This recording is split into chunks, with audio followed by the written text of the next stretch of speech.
दिव्यात भाजप मनसे आणि ठाकरेंच्या सेनेची युती नाही, दिवा शहर मंडळ अध्यक्ष सचिन भोईर यांनी आता स्पष्टीकरण दिलंय। नागरिकांना संभ्रम निर्माण करण्याचं काम केलं जातं असं वक्तव्य सुद्धा सचिन भोईर यांनी केलेलं आहे।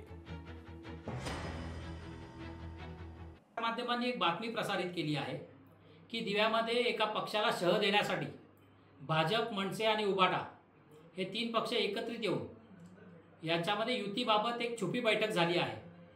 मला त्यांना सांगायचं आहे, अशी कोणतीही बैठक किंवा कोणतीही चर्चा आमच्यामध्ये झालेली नाही। भारतीय जनता पार्टी हा एक शिस्तबद्ध पक्ष आहे। आमच्यामध्ये कोणाशी युती करायची किंवा तोडायची हे डिसिजन आमच्या वरिष्ठ पातळीवरचे जे नेते आहेत ते घेत असतात आणि त्यांच्या आदेशाचं पालन करून आम्ही स्थानिक लेवलला आम्ही काम करत असतो।